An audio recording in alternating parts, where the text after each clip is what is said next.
हे everyone, welcome और welcome back to Raksha unplugged. कैसे हैं आप लोग?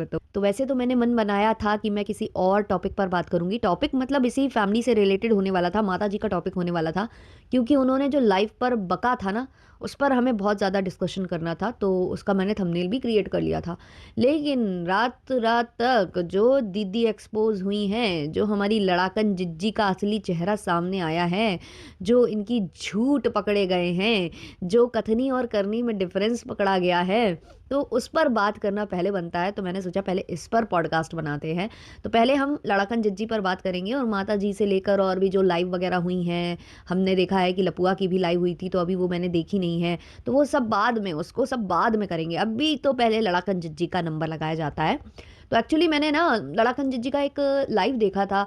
वहाँ पर उनके जो सपोर्टर्स हैं, जो कि पैनल पर चढ़े हुए थे, अब मुझे नहीं पता कौन था, मतलब क्योंकि मेरे पास क्लिप आई थी, तो उसमें ये बोला जा रहा था कि मंगल का साल है और इस साल सबको करमाज मिले हैं, सब एक्सपोज हुए हैं, अभी कुछ दिन बचे हैं इस साल के, तो ये जो रिएक्शन चैनल वाले हैं ना, ये एक्सपोज हो जाएंगे इस साल में, इनकी सारी असलियत सामने आ जाएगी, जो जो बचा है ना उसकी भी असलियत सामने आ जाएगी।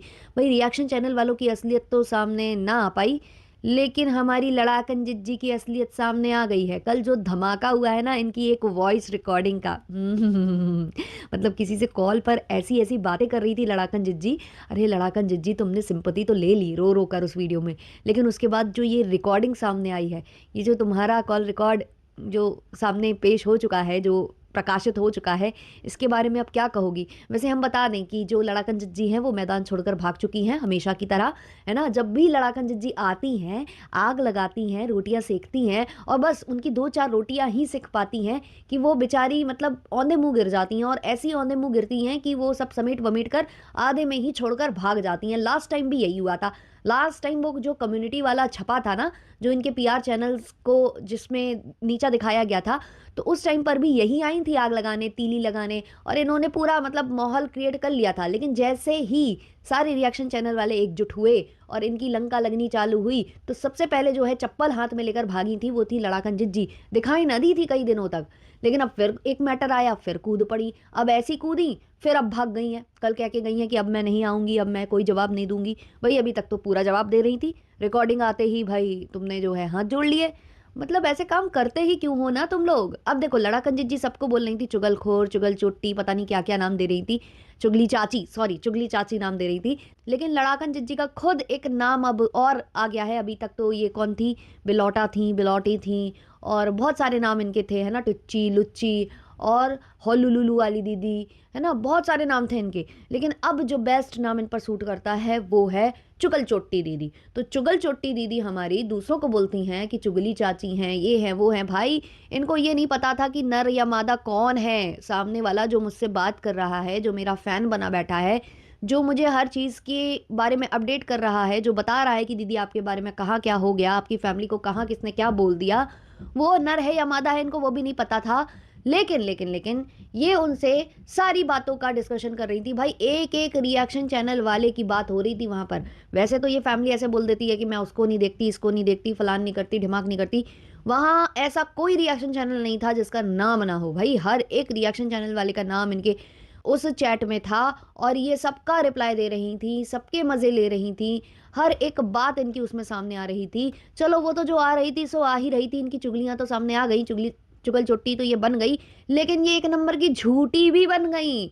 ये अपने बच्चों की कसम खा रही थी, बच्चों की कसम खाकर रोना धोना मचा रही थी, लाइव में सिंपैथी गेन करने का प्रयास कर रही थी। और थोड़ी ही देर बाद जो है, और एक ही दिन बाद जो है इनका जो है भांडा फूट जाता है। जो ये कह रही थी कि मैंने एक भी बार कभी भी ऐसा किया हो जिससे मेरी फैमिली की नाक नीची हो जाए, जिससे कि मेरे फैमिली वाले ट्रोल हो जाए, ऐसा अगर मैंने काम किया हो तो dash dash dash dash dash, हम नहीं बोलेंगे वो चीज़, है ना, इन्होंने बोली थी। और अगले दिन जो रिकॉर्डिंग सामने आई है उसमें तो ये पूरी तरीके से बात करी है। हालांकि देखो ये तो रिकॉर्डिंग में सामने आ ही गई है, इनकी झूठी झूठी जो चीज़ें हैं वो पकड़ी गई हैं। लेकिन इससे पहले भी इन्होंने फैमिली को लेकर क्या क्या नहीं करा यार, अपने भाई अपने भाभी को लेकर क्या इन्होंने कभी ब्लॉग नहीं छापा? क्या उसमें कभी इनकी बुराई नहीं की कि इनके भैया भाभी की ट्रोलिंग हो? तब नहीं किया क्या इन्होंने? तब भी किया है। और उसके बाद भी जब इनके भैया जी किसी औरत के चरित्र की धज्जियां उड़ा रहे थे, तो ये बकायदे लाइव आकर बैठती थी, इनकी बच्ची गोद में होती थी, वो रो रही होती थी कहीं कुछ, ये लेकिन अपनी अंग्रेजियां झाड़ रही होती थी बैठकर, बहुत ज़्यादा सुलझी हुई इंसान खुद को दिखाने की कोशिश करती थी। मैं यही सोचती थी यार कि ये क्यों बार-बार लाइव आकर अपना लगे हैं करने में, है ना? तो उस टाइम पर बच्ची काफ़ी छोटी थी, लेकिन इनको लग रहा था कि भाई मैं भी बहती गंगा में हाथ धो लूँ। ये जो शब्द हैं वो लप्पू के रहते हैं, तो मैंने बता दिया कि दूसरों को बोलते थे कि बहती गंगा में हाथ धो लूँ, लेकिन उनके घर परिवार के सभी सदस्य जो है बहती गंगा में हाथ धो रहे थे। सारे के सारे जो है वीडियो छाप रहे थे। उसमें से जो है लड़ाकन जिज्जी भी एक थी। बहुत ज़्यादा खुद को दिखा रही थी कि मैं बहुत समझदार हूँ, बहुत समझदारी से काम लेती हूँ।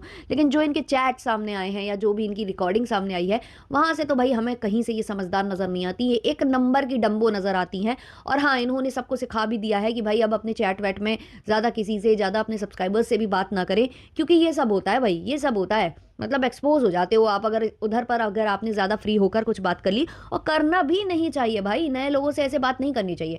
अब जो इनकी रिकॉर्डिंग सामने आई है, बहुत बड़ी जो कल आतिशबाजी हुई है, बहुत बड़ी वाली, तो उसमें ये सुनाई दिया है कि जो जिज्जी हैं वो ये कह रही हैं कि वो मुँह दिखाने नहीं लायक रहीं, उनका भाई मुँह दिखाने लायक नहीं रहा, भाई की वजह से ये पूरे के पूरे मुँह दिखाने लायक नहीं रहे।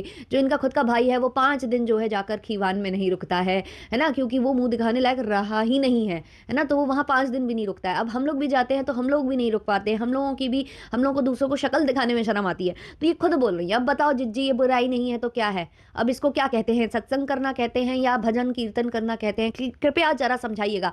क्या ये वाली बातें सामने आने से, मतलब बात करने से ट्रोलिंग नहीं होगी आपके भैया भाभी या आपके परिवार की? मतलब क्या हो आप लोग? मतलब कौन से ग्रह से आए हो? कौन से, मतलब कल जो हुआ है ना, उसके बाद जो है आनन-फानन में जो दीदियाँ हैं वो रात में ना एक व्लॉग लेकर आई हैं। वो व्लॉग मैंने बहुत भगा-भगा कर देखा है। बस मैंने एक रिकॉर्डिंग जो इन्होंने सुनाई है वो सुनी है। बहुत भगाया मैंने व्लॉग। लेकिन उस व्लॉग में एक चीज़ मैंने नोटिस की है कि वो आधा व्लॉग तो यार उस दिन का है जिस दिन ये रात में लाइव कर रही थी। जिस दिन ये अपनी बच्ची को फीड कराते-कराते लाइव आ गई थी। उस दिन का है, क्योंकि वो सेम कुर्ता डाल रखा है जिज्जी ने। तो आधा व्लॉग उस दिन का है। उस दिन जो इन्होंने प्रवचन झाड़े थे वो क्लिप भी ऐड कर दी है, और आगे वाला जो व्लॉग है वो शायद रीसेंट वाला है जिसमें इन्होंने वो रिकॉर्डिंग सुनाई है। एक्चुअली जो वो चैट हो रही थी उसमें जो है इनकी कन्यादान वाली बहन का भी ज़िक्र हो रहा था। तो वो जो कन्यादान वाली बहन का ज़िक्र हो रहा था तो उसपे भी ये बोल रही थी ये पागल है, वो पागल है। अच्छा, वो जो ज़िक्र हो रहा था वो भी मैं बता दूँ कि वो अभी रीसेंट वाली चीज़ें हैं, क्योंकि जिसमें बोला जा रहा है ना, कि बोला जा रहा है कि वो लड़का हुआ उसको लड़की नहीं हुई, वो वीडियो अभी रिसेंटली ही बना है। इन्हीं मतलब 3-4 दिनों के अंदर ही बना है। तो सोचिए ये 3-4 दिनों तक भी उससे चैट हो रही थी इन दीदी जी की, इन जिजिया की, इन जिज्जी जी की, इन बिलौटा जी की। तो उधर पे इनकी हो रही थी बाकायदे चैट्स। तो ये अभी कुछ ही दिन पहले की बात है। और जैसे ही इन्होंने डिसाइड किया कि भाई मुझे अब चैट रिवील करनी है, अब मुझे सबके सामने दिखाना है ये चैट, उसी टाइम पर वो अकाउंट जो है डीएक्टिवेट हो गया, वो इंस्टाग्राम यूज़र बन गया। भाई सोचो सोचो, दिमाग लगाओ अपना, बहुत चीज़ें क्लियर होगी, है ना? तो इन्होंने वो रिकॉर्डिंग सुनाई है जिसमें ये बहुत अच्छी बन रही हैं, हमेशा की तरह जैसे बनती हैं ये, है ना, वीडियोज़ में और उसमें।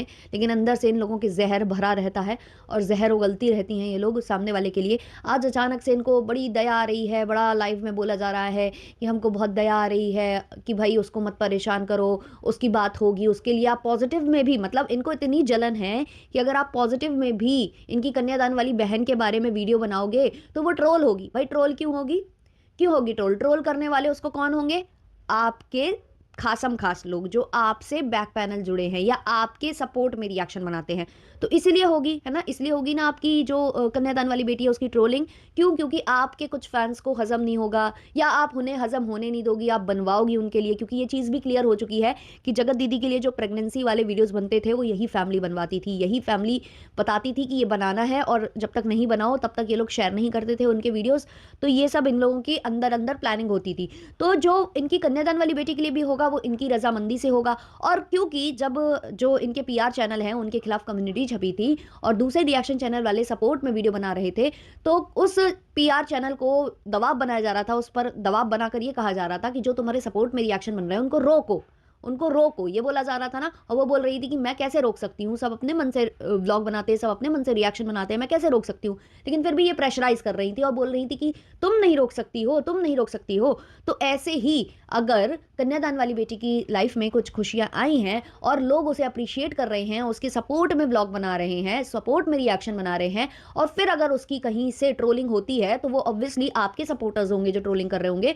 तो जैसे आप अपने पीआर को बोल रहे थे कि रोक लो रिएक्शंस, तो वैसे आप भी अपने लोगों को रोक सकते हो। आप अपने सपोर्टर्स को बोल सकते हो कि नहीं, कन्यादान वाली बेटी की ट्रोलिंग नहीं करनी है। लेकिन आप क्या कर रहे हो, आप ऐसा लग रहा था कि धमकी दे रहे हो कि उसके अच्छे में रिएक्शन बनाना बंद कर दो, वरना हम उसकी ट्रोलिंग करवा देंगे। ऐसा लग रहा था मुझे कल वाले व्लॉग में। और ये पूरी फैमिली जो है प्लान बनाकर बैठी है। मैंने क्या कहा था कि लप्पू जिस हिसाब से कमेंट्स ले रहा था अपने लाइव के कि उधर जाओगे क्या, उधर जाना चाहिए भैया आपको, ब्ला ब्ला, तो वहां ये लोग जाने को बैठे हुए हैं, ये लोग जाना चाहते हैं। सेम चीज़ अगर आपको याद हो, जब अंकुश की बेटी की तबीयत के बारे में उसने बताया था कि उसके साथ ये प्रॉब्लम आ गई है, अब तो सब कुछ ठीक है भगवान की कृपा से, लेकिन जब उसने बताया था तब ये कमेंट सेक्शन में पहुंच गई थी माता जी और कमेंट करने लग गई थी। और उसके बाद ये काफ़ी ज़्यादा ट्रोल हुई थी, रिएक्शन वालों ने इनको ट्रोल किया था। तो ये क्या कह रही थी कि मैं तो उसके घर भी जा सकती हूँ और ये सब बोल रही थी, लेकिन ये गई नहीं। क्यों? क्योंकि अंकुश ने इनको भाव नहीं दिया था। तो वैसा ही ये अभी चाह रहे हैं कि हमें वहाँ घुसने को मिल जाए कन्यादान वाली बेटी के यहाँ, क्योंकि इनको पता है कि इनके व्यूज़ बिल्कुल धराशायी हो चुके हैं और ये चाहती हैं कि व्यूज़ बढ़ें। और व्यूज़ कब बढ़ेंगे? जब उनके घर ये घुसेंगी। इसलिए कल की लाइव में जो है माता जी ये सब बोल रही थी कि हम तो चले भी जाएंगे, हम जाएंगे, हम तो खुश हैं, और भी बहुत सारी बातें, एहसान भी गिनवा रही थी। और लप्पू को लेकर भी इन्होंने कहा है कि मतलब इन्होंने बहुत गंदा बोला है लप्पू को लेकर, जो इनकी भाषा थी वो बहुत ही अभद्र थी। और इसी बारे में मुझे पॉडकास्ट बनाना था, लेकिन फिर बीच में ये आ गया तो मैंने सोचा पहले इसको डिस्कस कर लेते हैं। तो माता जी की जो गंदगी थी उस लाइव की और जो उन्होंने एहसान गिनवाया है कन्यादान वाली बेटी को लेकर, उसके लिए मैं नेक्स्ट पॉडकास्ट में बात करूंगी। अभी के लिए ये जो लड़ाकन जिज्जी एक्सपोज हुई है इसके बारे में मुझे बात करना था, तो वो मैंने फाइनली कर दी है। अब आप लोग बताओ कि लड़ाकन जिज्जी को कौन से नाम से नवाजा जाए। चुगली चाची ये दूसरों को बोल रही थी, इनके लिए चुगल चुट्टी नाम कैसा रहेगा? और साथ ही साथ एक दो नाम और आप लोग सजेस्ट करना, तो नए नए नाम अब हम इनको देंगे। वैसे तो ये भाग गई हैं ये जो है मैदान छोड़कर, क्योंकि ये समझ गई हैं कि अब मेरी जो है लंका लग चुकी है ना। अब धीमे से जो है ये लंका जो है लगेगी भैया और भाभी की, और ये भग लेंगी, ये दिखाई नहीं देंगी। एक आध हफ्ता ये शांत हो जाएंगी और उसके बाद फिर कोई नई कंट्रोवर्सी में अपने हाथ धोने चली आएंगी। तो बताना अपने अपने ओपिनियंस कमेंट सेक्शन में। चलिए मिलते हैं नेक्स्ट पॉडकास्ट के संग। और हाँ, आप सभी को थैंक यू। जिस वीडियो पर मैंने हाइप देने को आप लोगों को बोला था, आप लोगों ने दिया है, और वो फिर से हाइप की लिस्ट में पहुंच चुका है। वो 88 के समथिंग पहुंच चुका है अभी जब मैं ये पॉडकास्ट रिकॉर्ड कर रही हूँ। बाकी आप लोगों के लिए दिल से धन्यवाद, सबको बहुत बहुत बहुत थैंक यू। चलिए मिलते हैं नेक्स्ट पॉडकास्ट में, तब तक के लिए बाय बाय।